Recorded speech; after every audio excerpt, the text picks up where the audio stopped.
নমস্কার বন্ধুরা, cooking with মনীষাতে আপনাদের সবাইকে স্বাগত।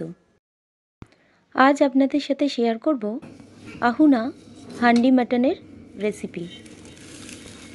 চলুন তাহলে দেখে নেওয়া যাক রেসিপিটি বানাতে আমাদের কি উপকরণ লাগছে।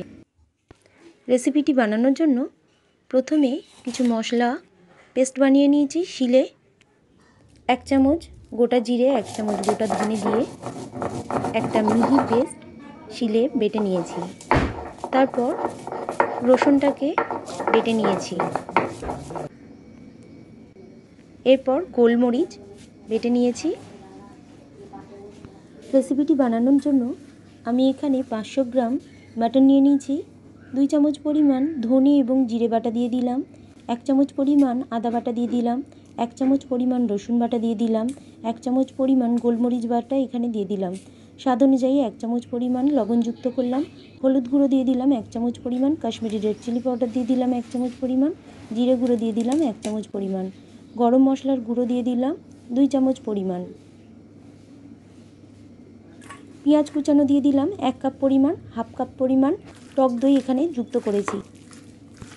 এরপর সমস্ত উপকরণের সাথে মাটনটাকে ভালো করে মাখিয়ে নিয়েছি। 1 কাপ পরিমাণ সর্ষের তেল প্রথমে গরম করে নিয়েছি। এরপর তেলটাকে মাখিয়ে রাখা মাটনের মধ্যে দিয়ে দিলাম। সর্ষের তেলটা মাটনের মধ্যে দেওয়ার পর একটি চামচের সাহায্যে আবারও মাটনটাকে ভালো করে মাখিয়ে নিয়েছি। মাটনটা ভালোভাবে ম্যারিনেট করা হয়ে গেলে 2 ঘন্টার জন্য ঢাকা দিয়ে রেখে দিয়েছি। হান্ডি মাটন বানানোর জন্য এখানে প্রথমে একটা মাটির হাঁড়ি নিয়ে নিয়েছি আর 1 কাপ পরিমাণ সর্ষের তেল গরম করে হাঁড়ির মধ্যে ভালোভাবে মাখিয়ে নিয়েছি।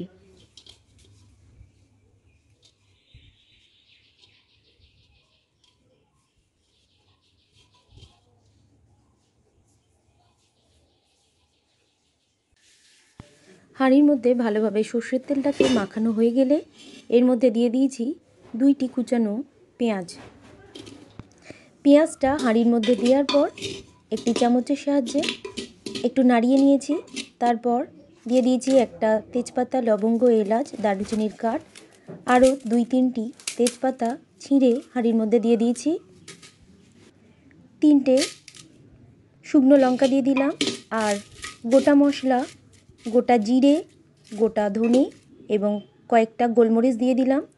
একটা রসুন ভালো করে ধুয়ে নিয়ে হাঁড়ির মধ্যে দিয়ে দিলাম। হাঁড়ির মধ্যে সমস্ত মশলা দিয়ে দেওয়ার পর ম্যারিনেট করে রাখা মাটনটাকে একে একে ভালো করে সাজিয়ে হাঁড়ির মধ্যে দিয়ে দিয়েছি। এই মাটন রেসিপিতে আমি কোনো রকম জলের ব্যবহার করিনি। আপনারা ইচ্ছে করলে 1 কাপ পরিমাণ জল যুক্ত করতে পারে। হাঁড়ির মধ্যে সমস্ত মাটন দেওয়া হয়ে গেলে একটি সরা দিয়ে প্রথমে হাঁড়িটাকে ঢাকা দিতে হবে। তারপর আঠা দিয়ে ভালোভাবে হাঁড়িটাকে সিল করে দিতে হবে। এখানে সম্পূর্ণ রান্নাটা আমি করেছি মাটির উনুনে। আপনারা ইচ্ছে করলে গ্যাসেও এই রেসিপিটি বানিয়ে নিতে পারেন লো টু মিডিয়াম ফ্লেমে। উনুনে কাঠগুলো দিয়ে ভালোভাবে প্রথমে জ্বালিয়ে নিয়েছি। তারপর ওই আঁচের উপরে হাঁড়িটাকে রেখে দিয়েছি। আর কোনো কাঠ দেওয়ার প্রয়োজন হয়নি। উনুনের গরমেই 1 ঘন্টার জন্য মাটনটাকে রান্না করে নিয়েছি। এই রেসিপিটি আপনারা লুচি, পরোটা, বেবি নান, নান ইত্যাদির সাথে সার্ভ করতে পারেন। আজকের এই রেসিপিটি আপনাদের যদি ভালো লেগে থাকে বন্ধুরা, তাহলে অবশ্যই একটা লাইক করবেন, কমেন্ট করবেন, শেয়ার করবেন। আর চ্যানেলে নতুন কোনো বন্ধু হয়ে থাকলে চ্যানেলটিকে সাবস্ক্রাইব করে পাশে থাকবেন। এই ধরনের নিত্য নতুন রেসিপি সবার প্রথম দেখার জন্য পাশে থাকা বেল আইকনটিতে প্রেস করে রাখবেন। রেসিপিটি ভালো লাগলে অবশ্যই একবার বাড়িতে বানিয়ে দেখবেন। আশা করি সকলের ভালো লাগবে।